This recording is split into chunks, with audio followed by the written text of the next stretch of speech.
بسم اللہ الرحمن الرحیم۔ السلام علیکم ناظرین، سب سے پہلے تو آپ کو ماہ رمضان کی بہت ساری مبارکباد۔ برکتوں والا مہینہ ہے اور خدا کرے کہ ہم اس کی تمام تر برکتوں سے اور تمام تر رحمتوں سے مستفیض ہو سکیں۔ خدا ہمیں توفیق دے کہ ہم اس خوبصورت اور اس بابرکت مہینے کے مطابق اپنے اپنے نفوس کو پاک کر سکیں۔ ہمارا پروگرام اس مہینے کے لیے خاص طور پر جو ہم آپ کے لیے پیش کر رہے ہیں وہ ہے ذکر نبیوں کا۔ اچھا، یہ پروگرام جو ہے یہ سب دیکھ سکتے ہیں، پابندی نہیں ہے، لیکن خاص طور پر یہ ہے بچوں کے لیے۔ ہمارے یہ دوست، ہمارے پیارے پیارے بچے جو کچھ ہمارے ساتھ اسٹوڈیوز میں موجود ہیں اور بہت سارے ڈھیر سارے اس وقت ہمیں اپنے اپنے ٹیلی ویژن کی اسکرین پر دیکھ رہے ہیں۔ پروگرام کا نام ذکر نبیوں کا، نبیوں کی باتیں ہوں گی، اللہ کے برگزیدہ ان ہستیوں کی باتیں ہوں گی، اور ساتھ ساتھ ہم دیکھیں گے کہ پروردگار نے، اللہ میاں نے یہ جو دنیا بنائی تو اتنی خوبصورت دنیا کو تخلیق کیا اور پھر کیسے انسان کو بنایا، کیوں بنایا، اس سے کیا کیا کام لیے، بہت مزے مزے کی باتیں ہوں گی۔ ٹھیک ہے بچوں، آپ میرے ساتھ ہیں نا؟ مزے میں ہیں، خوش ہیں، سننا چاہتے ہیں نا؟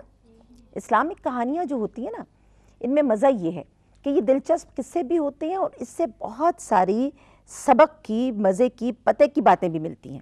ٹھیک ہے؟ قرآن پاک ایک بہت بڑا نسخہ کیمیا ہے، سرچشمہ ہدایت ہے۔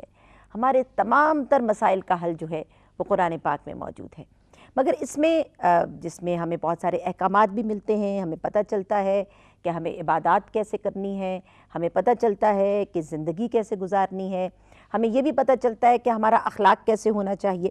وہاں اس کے ساتھ ساتھ ہمیں بہت سارے اس میں پرانے وقتوں کے انبیاء کے قصے اور کہانیاں بھی ملتے ہیں۔ قصے کہانیاں سننا ہر انسان کو اچھا لگتا ہے نا، مزہ آتا ہے۔ تو اس میں قرآن پاک میں بھی بہت سارے قصے اور کہانیاں ہیں۔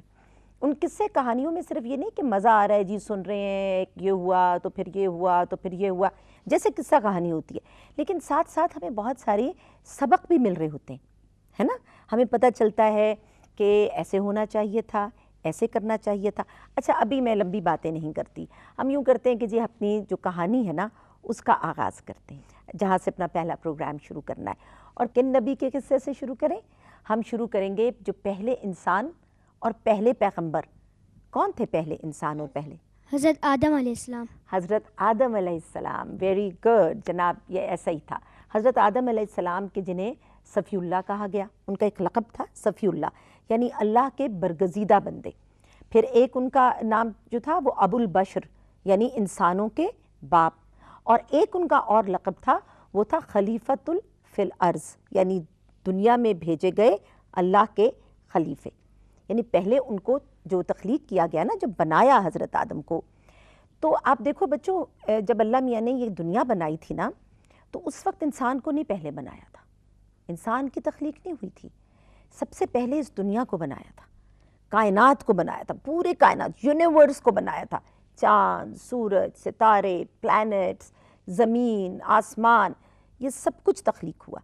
اچھا، صرف یہ نہیں تخلیق ہوا جناب، اس کے ساتھ ساتھ سارے جو جانور ہیں نا، یہ شیر اور ہاتھی اور اتنے سارے حیوانات ہمیں نظر آتے ہیں، پھر پرندے، چڑیاں، طوطے، کوے، بڑے بڑے خوبصورت پرندے جو اللہ تعالیٰ نے بنائے ہیں، ہمیں تو پتہ ہی نہیں ہے کتنی چیزوں کا، ہم تو جانتے ہی نہیں، ہمارا تو نالج اتنا لمیٹڈ ہے، اتنی چیزیں بنائی، پھر پہاڑ بنائے، پھول بنائے، جنگل بنائے، پانی، سبزہ، تتلیاں، کتنی چیزیں ہیں نا جو اس دنیا میں بنائی ہیں اللہ تعالیٰ نے، یہ سب کچھ بن گیا تھا۔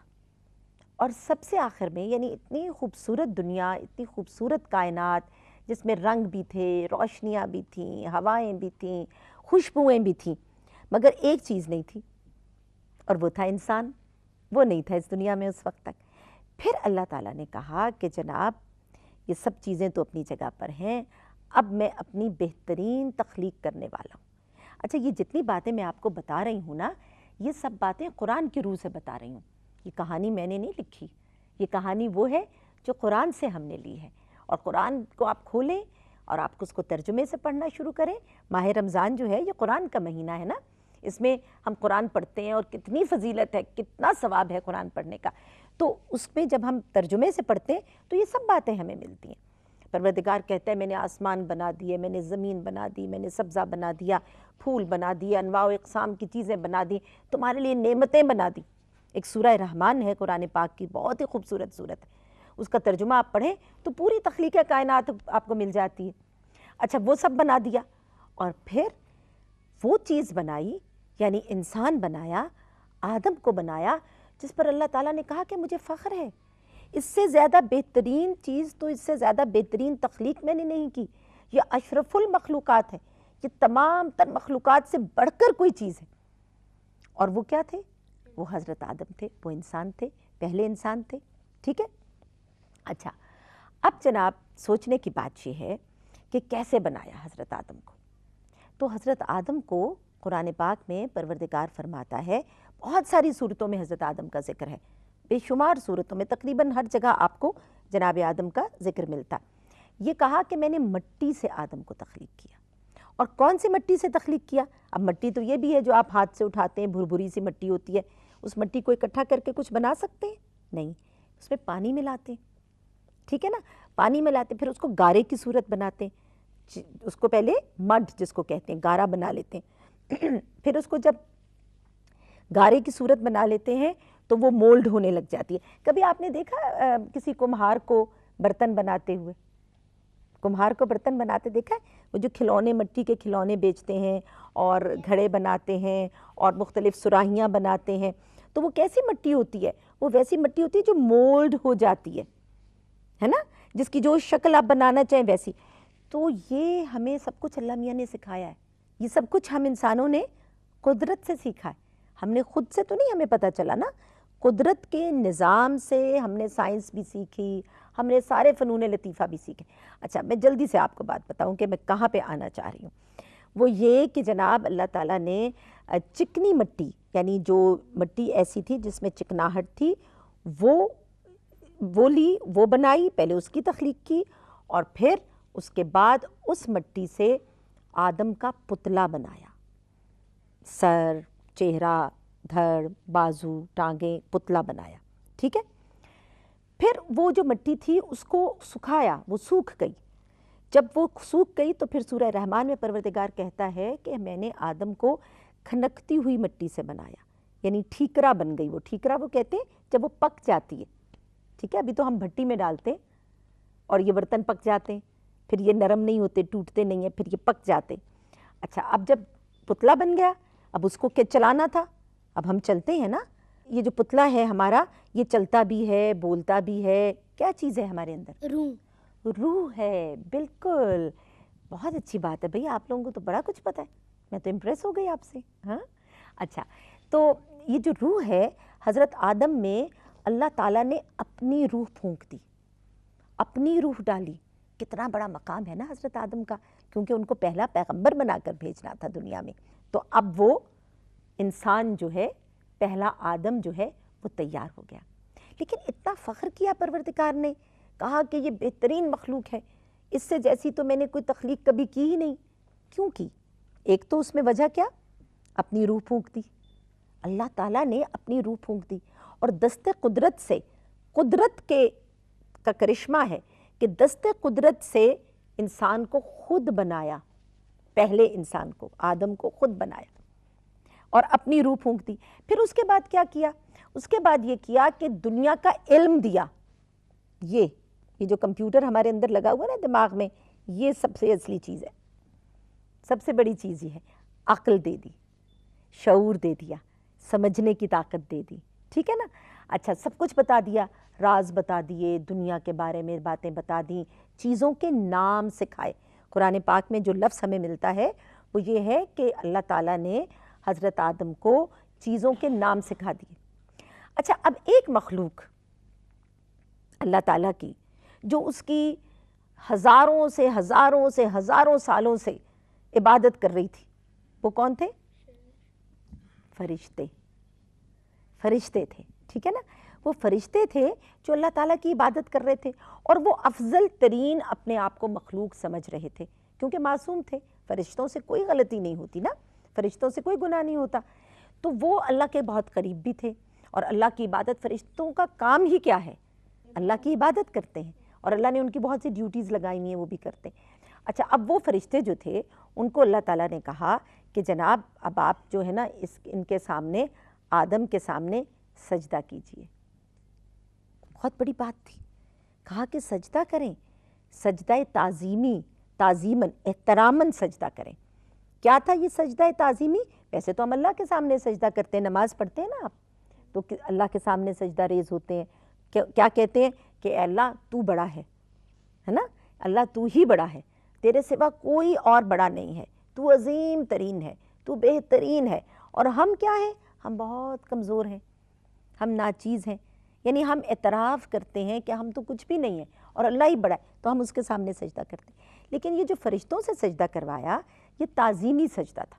تعظیم کا مطلب ہے کہ احترام، اور کس چیز کا؟ یہ میں آپ کو پتہ کیوں بتا رہی ہوں کہ لوگ کئی دفعہ کہتے ہیں کہ جی اللہ تعالیٰ کے سامنے سجدہ کرنا چاہیے، تو یہ سجدہ تعظیمی ہے، اس بات کا اعتراف تھا جو ان فرشتوں سے کروایا کہ آدم کو دست قدرت نے بنایا، حضرت آدم میں اللہ تعالیٰ نے اپنی روح پھونکی، اور حضرت آدم کو اللہ تعالیٰ نے علم عطا کیا، تو وہ فرشتوں سے بہتر ہو گئے۔ اچھا، اب فرشتوں نے اعتراض کیا، فرشتوں نے کہا کہ نہیں اللہ میاں، ہم تو نہیں سجدہ، ہم تو اتنی آپ کی عبادت کرتے ہیں، ہم تو آپ کے سامنے ہر وقت جھکے رہتے ہیں، ہم کیوں اس کے سامنے سجدہ کریں؟ یہ تو مٹی کا پتلا ہے، ہم کیوں سجدہ کریں؟ پھر اللہ تعالیٰ نے کہا کہ اچھا ٹھیک ہے، اب میں تمہارا ذرا کوئز ٹیسٹ ہو جائے۔ اب اللہ میاں نے حضرت آدم کو تو ساری باتیں سکھا دی تھی نا، چیزوں کے نام بتا دیے تھے، سارا علم دے دیا تھا، اپنے راز بتا دیے تھے، فرشتوں کو تو نہیں بتایا تھا۔ اب جب فرشتوں سے چیزوں کے نام پوچھے تو کیا ہوا؟ فرشتوں کو تو کچھ نہیں آتا تھا، ان کو کوئز میں 0 مل گیا، اور حضرت آدم کو 100 آؤٹ آف 100 مارکس مل گئے۔ تو پھر اللہ میاں نے کہا فرشتوں کو کہ اب بتاؤ، تو فرشتوں نے کہا کہ پروردگار تو بہترین جاننے والا ہے، تو نے جو ہمیں سکھایا ہمیں بس اتنا آتا ہے، ہمیں اس سے آگے نہیں آتا۔ تو پھر اللہ تعالیٰ نے کہا کہ اب تم ان کے سامنے سجدہ کرو، پھر تمام فرشتوں نے سجدہ کیا۔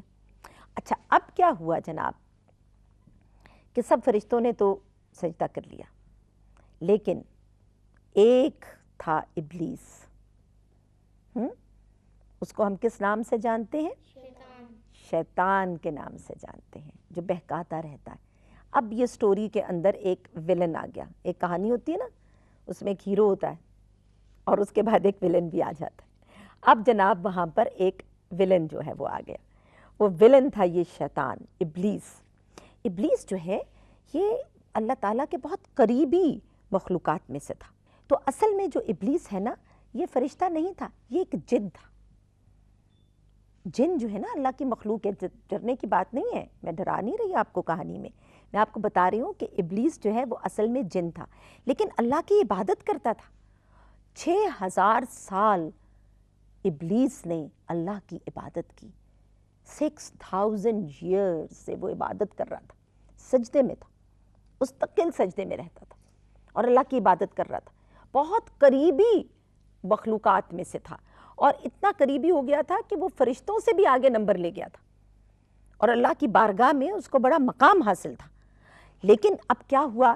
دیکھو اس میں بڑی ایک چھوٹی سی سمجھنے کی بات ہے ہم سب کے لیے، وہ یہ ہے کہ ابلیس کو کچھ غرور آ گیا اپنے اوپر، میں تو بڑی چیز ہوں بھائی، مجھ سے زیادہ تو اللہ تعالیٰ کی کوئی عبادت ہی نہیں کر سکتا، میں نے تو سب سے زیادہ عبادت کی اللہ تعالیٰ کی، اللہ میاں تو مجھے سب سے زیادہ پیار کرتا ہے، میں اس کی بارگاہ میں، اس کے دربار میں اس کے سب سے قریب ہوں، کوئی اور فرشتہ بھی قریب نہیں ہے اتنا۔ اب یہ غرور اس کے دماغ میں تھا، تو جب اللہ تعالیٰ نے سب کو کہا نا سجدہ کرو، اب باقی فرشتوں نے تو پہلے تھوڑا سا اعتراض کیا جیسے میں نے بتایا، پھر وہ مان گئے، لیکن ابلیس نہیں مانا، اس نے کہا نہیں میں کیوں سجدہ کروں، تکبر اللہ میاں کو بالکل پسند نہیں ہے۔ غرور جو ہے نا، اپنے ٹائم میں رہنا کہ جی ہم تو بڑی چیز ہیں، ہمیں تو سب کچھ آتا ہے، ہم تو بڑے فرسٹ کلاس ہیں۔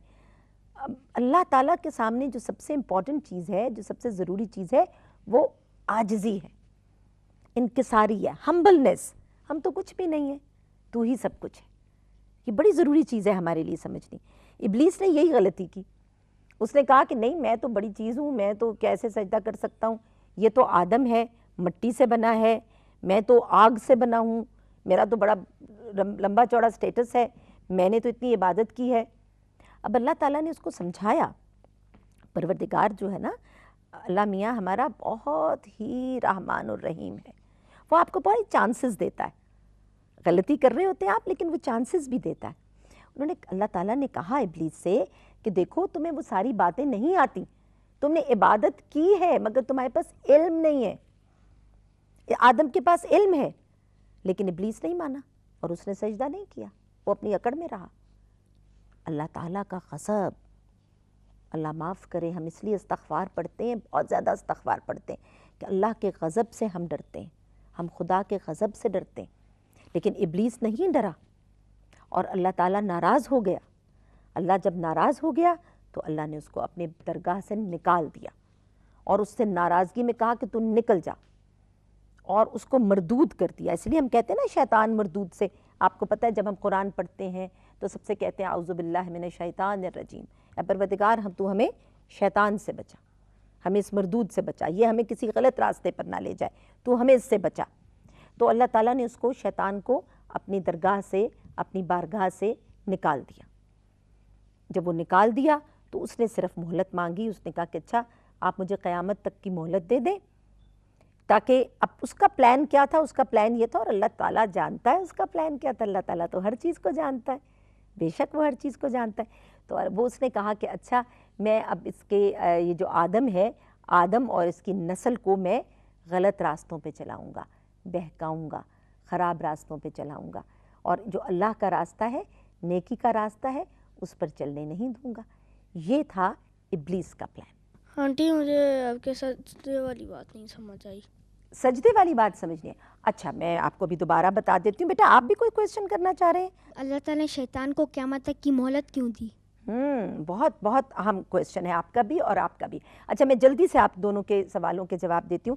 بیٹا پہلے آپ نے پوچھا کہ سجدے والی بات جو ہے نا, تو اللہ تعالیٰ نے حضرت آدم کو سجدہ کرنے کے لیے اس لیے کہا کہ آدم جو ہیں وہ ان میں روح اللہ نے اپنی روح پھونکی تھی اور اپنے دست قدرت سے ان کو تخلیق کیا تھا. اور تیسری بات یہ ہے کہ ان کو اتنا علم دیا تھا جو فرشتوں سے زیادہ تھا, اس لیے اللہ تعالیٰ نے فرشتوں سے کہا کہ اب تم اس کے سامنے سجدہ کرو.